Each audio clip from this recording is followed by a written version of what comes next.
Hey, g'day guys, it's Adam from VideoShowMeHow, and in this video, we're going to be running through how to install a bull bar onto your 2020 plus Isuzu DMAX. Let's get started. Now this is one of those mods where it looks harder than it actually is. It is pretty straightforward to get one of those installed on the front of your four-wheel drive. You just need to allow about half a day to install, and it's going to be pretty much the same sort of install for any 2020 plus Isuzu DMAX, particularly if you're installing a hoopless style bar, and probably very similar as well if you've got the full hooped style bull bar as well. Now this one in particular is a custom hoopless bar that I worked with CaneToad Equipment on. Has some nice little custom touches there, which I reckon is pretty awesome. Has some upgraded LEDs, so we'll replace the indicator and factory light in there with these jobbies here, which are a much brighter LED that has integrated indicators. Works with all the DMAX factory sensors and what have you, which is pretty cool. Some extra little bits in here for some future upgrades. And the overall concept of the bar is similar to the last one I had on my Jeep, the Striker bar, being that you have the full steel frontal protection here, and then you have your beef here in the back end. And this is the winch cradle effectively in the really thick steel. So that's where you're gonna get all the strength for mounting your winch and what have you, and then this guy will bolt in over the top. But enough jibber jabber, let's get cracking. Let's get this guy installed onto the front of our Isuzu DMAX. So step one is to start removing the front grills. These are a two-part, so we've got our upper and then our lower. To get cracking, we want to pop the hood and start pulling out the factory clips. And then these are all the little clips that we want to remove. So there's a whole bunch along the front here and these guys here. So this is a separate panel. We want to pull that out. And then all you want to do is get your flathead, get it underneath one of these little sections here. You should be able to pop it up. And if you're lucky, you should be able to pull it out just like that. If not, just get your trim tool underneath and pop him out. And then once each of those clips are out, this should come out pretty easily. There's just a little clip on each of the sides. So if you just clip him out of the way like that, and then you should be able to pull up the whole section. You can pop that to the side. And the next step is to remove the upper grill. And similarly to our other clips there, we have one there, we have one here in the middle, and one there. So remove those and get the upper grill out of the way. And then once you've got all three off at the top, there's a little Phillips head hiding away down in here, so just grab your Phillips head and back that one out. Once you've got 1, 2, and 3 out and our extra grub screw, you should be able to just lift up and it should clip out. Now you want to retain this. This is going back on. Cool, so our next step is we want to remove our lower grill section. So similar to before, we've got one there, one there, one there, and one there. So remove those guys. Now once the three clips are removed from in there, we want to come down into our wheel well. We have another one of our pop-out clips just up in here. And then we have another two. There's one there, and there is one up there, which is facing upwards. They're just Phillips heads, so you can get a socket or something on those, remove those, and our clip up here in the guard, and then same over the other side. And then finally up underneath, depending on what you've got installed, if you've got some custom off-road bash plates, for example, you've probably already done some of this. There is a bit of an air dam underneath here where these sort of clips clip to. You want to just get underneath here. You're going to see these kinds of clips there. There's another one just here as well. So you want to pop those clips out. You want to just remove those. So jump underneath, pull each and every one of those little clips out, and then we're ready to remove our bumper. And then once you've got all the clips underneath, you've got your air dams and what have you all undone, and the ones on the inner flares, you should be able to just grab this here. You want to take your time, not just go super crazy with it in case the loom down in here doesn't have much slack. Same one on this side. You want to pull there, hang on in the middle here, and then once you've pulled both sides, you should be able to just pull it off. And then take your time, make sure you're not pulling on any of these looms. We then need to basically undo these, clip them out just like that. Now before you go putting your front bar aside, now that you can sell this to someone who's maybe dinged theirs, you want to pull out the bits that you're going to need. So depending on the type of bull bar that you are installing, for our purposes, we're not going to be needing to reuse our factory fogs or indicators because we have our upgraded LED versions. However, if you are going to need them, it's a matter of just pulling these guys out. As you can see, it's a pretty self-explanatory affair. Couple of Phillips, there's your wiring loom. Pull those guys out. What we are going to need though is our parking sensors. These are the 4 of them there. If you don't have a model with them, then happy days, no need to worry. To remove them, they're pretty straightforward. You just have some little clips here on the sides. You need to pinch those and push out. So that's our next step. We just need to undo each of these, pull our harness to reuse, and then get all that ready to go into our new bar. So our next step is just to remove our bottom half of our factory ducting. Not needed anymore, and we're going to be shooting air in there with our skid plates and what have you. So our favorite little clips, there's one just in there, and then another one here, another one there. So if we just undo each of those, and then remove that ducting out. Now that we have all that out of the way and lots of space, the next step is to remove our little crash bar here. We need to get our 14 mil. There are 4 bolts. There's one there, there's one in there, same on the other side. So time to remove that guy. And with our crash bar put to the side, we now have some exposed chassis rails, which is awesome. That's what we've been getting at. We can remove a couple of extra clips just with your 10 mil socket. We no longer need those guys or each of those. And then final part of disassembly is there's these 2 little brackets that sit up under the headlight itself. So they're pretty straightforward. You just have a 10 mil socket in there, Phillips head there, and we can remove those as well. So that's it for the disassembly process. The front of the DMAX looking a whole lot more naked. The next step is, other than for me to give that a bit of a tidy up because it's glass house fresh, is we now start assembling our front bar. And this is where it's going to differ slightly depending on the type of bar that you end up going with. What we want to do is we want to install all the bits that are going onto the bar before the bar goes onto the DMAX. So a couple of things you're going to have to do as part of this step. One is your parking sensors. If you have those on the make and model of your DMAX, it's just a matter of replacing those.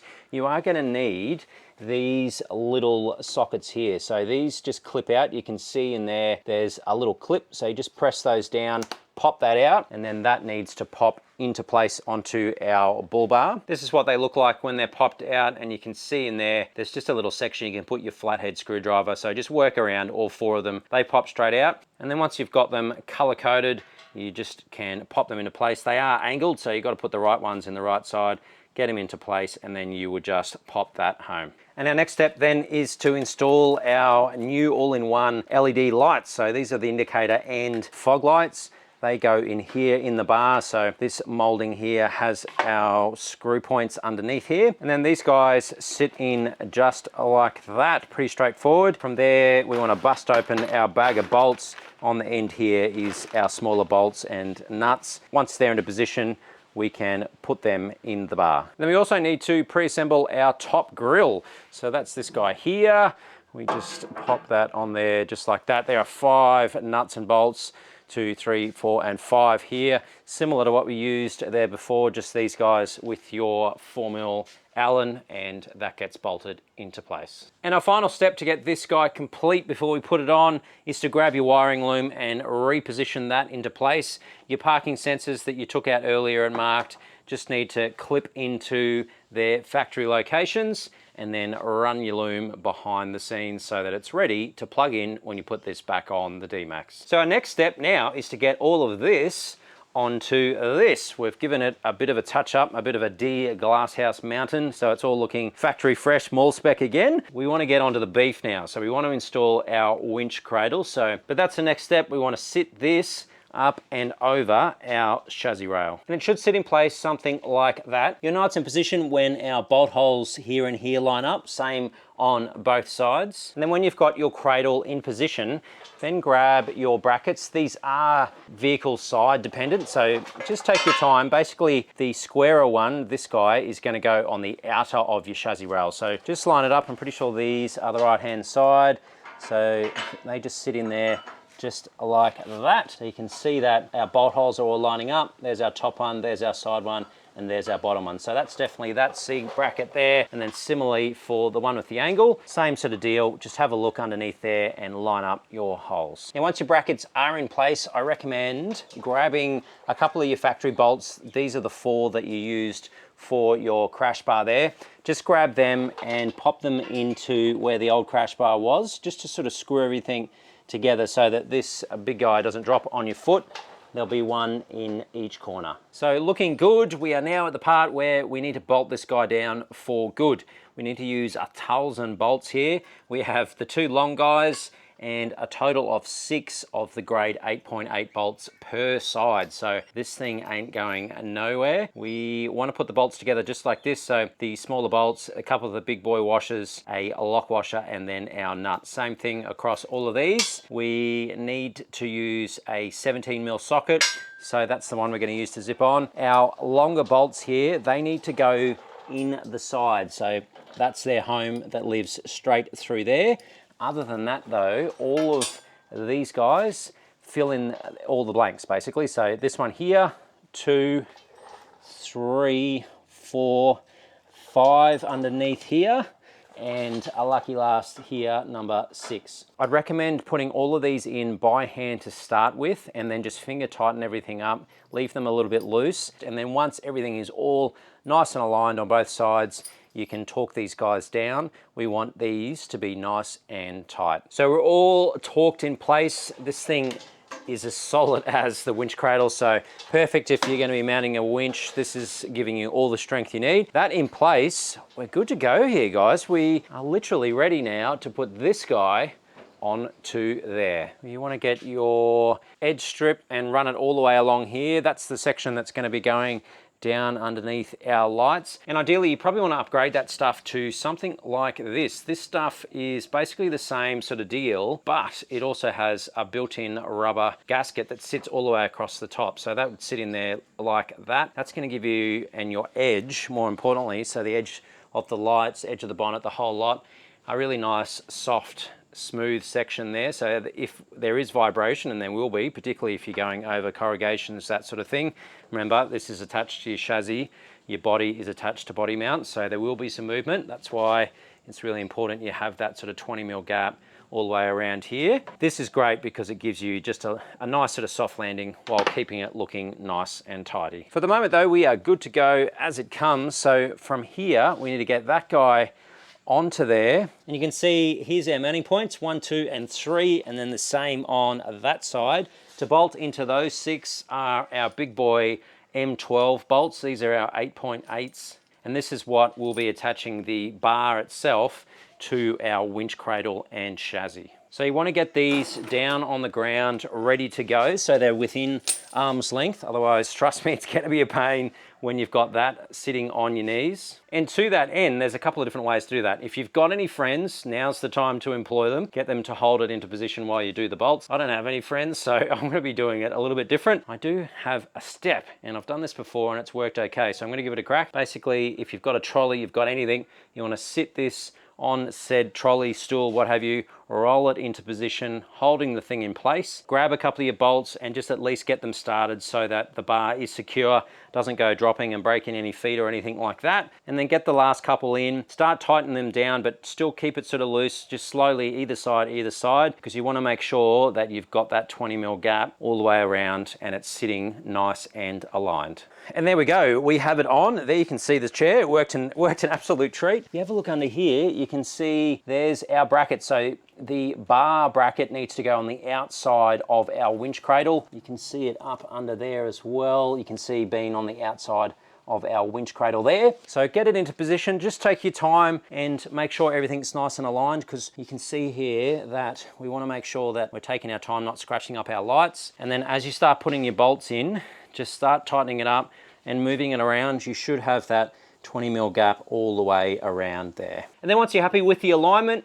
and you have that nice 10 to 20mm gap all the way around from the body to allow for that vibration, you can go ahead and final torque each of those 6 bolts. And then from here, we're getting close. If you are still going to be running the factory fog and indicator lights, you can go ahead and just plug in the existing loom. It's going to be a little bit different for us because we're running the upgraded LED blinkers, so we just need to connect up our separate wiring. So that's our next step, is to wire up our aftermarket lights. So underneath here for the infill plates, you can see we've got 1, 2, and 3 over to the side here. We also have this one here that's part of the winch cradle setup. They're our main mounting points. And then once it's all buttoned up, all of these are nice and tight, you can see in here, we're now able to trim our guard. Now what you want to do here, up underneath, we're still going to be able to install some of the factory clips. So like this guy here, the guard needs to be trimmed just along here like that. Now we can see we've got a little lip in there. When you are trimming along here, if it's helpful, draw a bit of a line. You want to have about a 10mm gap here, so that way we can tuck this up into our little slot there, so it makes sure that the inner guard is all nice and tight. And there we go, that's what it should look like. You can always bust out the grinder if it's easier and you have a nice and blunt blade like I do, but that's what it should look like. So you can see there, we are nice and tucked in. You then want to go ahead and reinstall those extra clips just in there. So that's the one we removed in the top corner. Then also this guy up in here, that was that screw. We can install that one again. And then we've got our inner fender all nice and secure. And up underneath here, we have a nice clean install. Then once we have our infill on that side, our final step is our big bash plate. So funnily enough, it's going to live straight down there. Now on my particular rig, I have a set of the awesome Custom Off-Road 4mm stainless bash plates. You can check out the links if you're on YouTube on how to install a set. This bash plate basically sits straight over the top of something like that. So you can see 1, 2, and 3 are our mounting points along the front here. And then these guys for the corners, bolting up to the cross member. This one here and this one here, same as what the Custom Off-Road bash plate uses. Now, if you don't have anything like this and you are factory underneath, it's all good. There are some plastic pieces under here. You just need to rip those off and this will sit on there perfect and really do a great job of infilling that gap. And there we go, that's what it looks like underneath, all installed. Off to our side, our infill plates are looking good. Got our Mungie CV boot protectors down in there as well, looking awesome. We're basically complete here, guys. The only things we need to do is reinstall this guy up the top there, as well as our top half of our grille and badge. And here we go, guys, all installed.